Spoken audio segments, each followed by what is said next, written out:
Seja bem-vindo ao nosso canal do Podcast do Criador. Aproveite esse corte para ver um pouquinho do nosso bate-papo, da nossa conversa com o Padre Vitor que tivemos essa semana. Aproveite para se inscrever no nosso canal, ativa o sininho aí das notificações e deixa um like para a gente e compartilha esse corte para nos ajudar nesse projeto de evangelização. No corte, o Gustavo. Então, a galera, não sei se o pessoal que está assistindo aí sabe, às vezes a pessoa sabe, não sabe com tantos detalhes. Eu sou fruto, né, de uma situação bem complexa de família.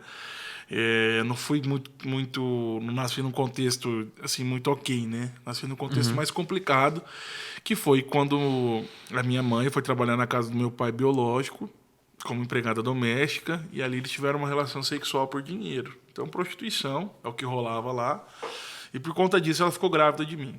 Quando ela ficou grávida de mim, ela não podia me ter, né? Assim, não podia me ter. Ela tinha até o aval da própria mãe para o aborto, mas ela insistiu e ficou comigo até o fim. E aí eu fui adotado pela minha família adotiva com 20 dias. Sou muito diferente da minha família adotiva, assim, no sentido físico, né, externo. É claro que as características psicológicas elas são bem parecidas, porque quando a gente convive com alguém, a gente acaba ficando... Oi? É quem forma. É quem forma, exatamente. Então a gente acaba... Aquela história lá de São Tomás de Aquino, né? Que a criança é uma tábua rasa, que os pais vão escrevendo as coisas na criança. Então, assim...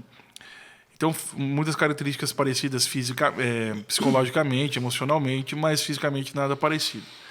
Então, aí descobri, né? Sabia disso. Tinha um outro nome. Minha mãe biológica foi lá e fez outro registro de nascimento. Tinha o nome... Ela era Leandro Júnior de Paula. Aí minha mãe adotiva, aliás, ficou com muito medo de me perder. Foi lá e fez outra certidão de nascimento, como se eu tivesse nascido no dia 28 de janeiro de 92, com o nome Tiago Dutra Silva. Na verdade, eu nasci no dia 1º de janeiro de 92, que é o dia da festa Santa Mãe de Deus. Santa Mãe de Theotokos, né? Santa Mãe de Deus. Então, nesse contexto familiar complicado que eu nasci, né? Então, minha mãe se prostituía, era um hábito na vida dela, né? Uma coisa recorrente que acontecia sempre, e ficou grávida de mim. Eu fui o primeiro, né? Ela me teve, depois ela teve mais 3. Uma ficou com ela e 2 foram para adoção também. Pode falar. Assim, eu sei disso porque eu fui com o Thiago na casa da mãe biológica dele, né? Quando ele conheceu ela. E não só era incentivado o aborto pela mãe dele, mas a própria prostituição era incentivada também dentro de casa. É legal falar isso agora, porque assim... Muito legal falar isso agora, porque assim... Eu ia já tocar nesse assunto que quando eu fui conhecer minha mãe biológica, né, que eu senti que devia ir. Então foi eu, o Felipe e o Gustavo. O Gustavo foi com a gente tinha uma missão lá, né, Gustavo? Tinha. A gente foi junto. E ela... Aí nós fomos mais cedo, o Felipe entrou em contato com ela uns dias antes. E o Gustavo viu toda a história. Então você testemunha que não é exagero, né? Não é história. Não é assim, não é historinha. É uma coisa real. Ela mesma contou que ela era incentivada pela própria mãe a se prostituir. Ela era incentivada pela própria mãe se não quisesse o filho abortar. Ela contou pra gente que ela era abusada sexualmente pelo meu avô biológico, que era o pai dela. Detalhe, que era o pai dela. Ela era abusada sexualmente por ele. E tudo isso... Ela contou, né, que eu tenho 2 tios, que os 2 estão presos, um por latrocínio, que é roubo seguido de morte, o outro que bateu numa senhora porque é usuário de crack, para roubar a senhora. Então, diante de tudo isso, eu nasci. E aí entra, cara, eu estava lendo o livro do Ítalo Marcilli, o Terapia de Guerrilha, ele fala sobre a questão da rejeição, né? Ele estava explicando que o cara, diante da rejeição, ele pode se tornar um cara, assim, né, que não é nada. É um cara que só fica se culpando, se vitimizando. E o cara pode se tornar um Cristiano Ronaldo, que também sofreu o risco do aborto, né? E o Cristiano Ronaldo, que é o jogador, ele tem tanta influência que o cara, parece que semana passada, ele jogou a latinha de coca pro lado. Você viu isso? Jogou a latinha de coca pro lado e falou, toma água. E parece que as ações da Coca caíram.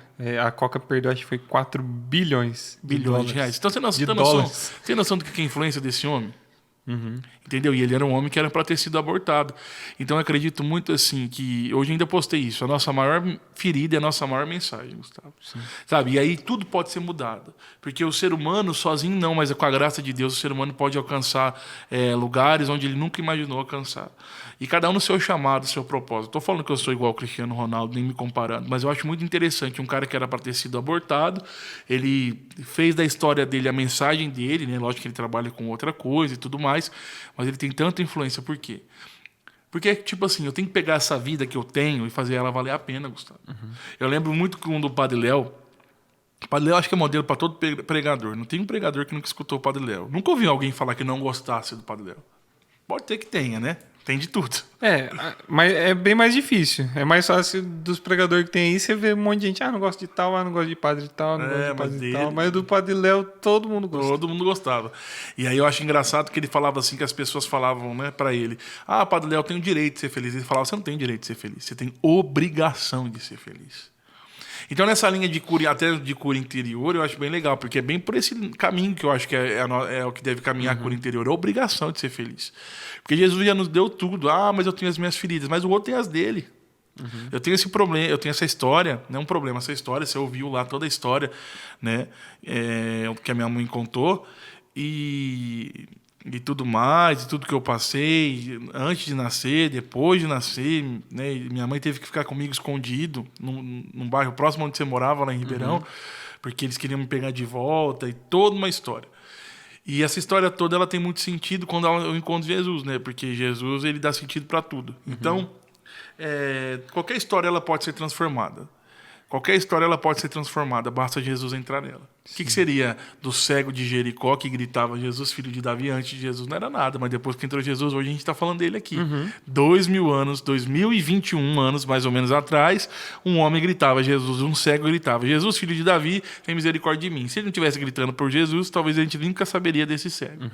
Mas a gente está sabendo hoje, estamos aqui em São Paulo falando dele hoje. Então, toda a história é comum. Tudo é comum até Jesus passar por essa história. E era engraçado no dia que a gente foi lá na casa da sua mãe, biológica, né? Que era muito engraçado, que era como se ela, tipo assim... Você foi com a intenção, na verdade, de conhecê-la e de dar perdão para ela por tudo que aconteceu. Falar para ela que ela era livre. E para ela, na verdade, é como... Assim, eu sentia, pelo menos no dia lá, que parecia que ela, tipo assim... Que você tava indo pedir um favor para ela. E, na verdade, você tá vindo dar um favor pra ela. É que, na verdade, acho que ela pensava que eu ia chegar lá, ia ficar fazendo várias perguntas, ou senão que seria uma coisa mais tensa. E, na verdade, foi uma coisa muito... Assim, não foi uma coisa tensa, porque não tinha intenção, não tem porquê. E é muito injusto, Gustavo, quando você vê a pessoa que ela já sofre com a história, você pega e fica cutucando ela mais ainda, né? É muito complicado. Então, assim, eu acho assim que naquele dia foi o dia que eu vivi a misericórdia ali com a minha mãe biológica. Foi a experiência que eu vivi de misericórdia ali com a minha mãe biológica. E você me lembra, né, que aí a minha irmã biológica, ela perguntou, né, pode perguntar o que você quiser. Ela perguntou, não, ela falou, pode perguntar o que você quiser. Eu falei, não vim perguntar nada. E aí ela olhava para mim, e é engraçado que o Gustavo tá de prova aqui, de testemunha, que ela falou, né, que ela só sabia que eu era mesmo filho do meu pai biológico quando ela me viu, porque então ela não tinha certeza, porque eu não tinha me visto mais. Então ela não tinha tanta certeza que eu era filho do pai, que né, era o que a gente achava e que era. Então, assim, imagina a vida dessa mulher. E ela falava que todo primeiro dia de janeiro, né, que é o primeiro dia do ano, todo dia 1º de janeiro, ela passava muito mal, chorando, triste, porque ela lembrava daquilo que tinha acontecido, né, que tinha sido o dia que eu tinha nascido. Mas eu falei, não, a partir de hoje você é livre. Meu irmão, isso é muita bênção, gente. Eu falo com propriedade porque eu tava lá. Então eu via as cenas, eu ouvia a história, eu comprovei. Isso não é bobeira, não é brincadeirinha, sabe? E isso é muito fantástico.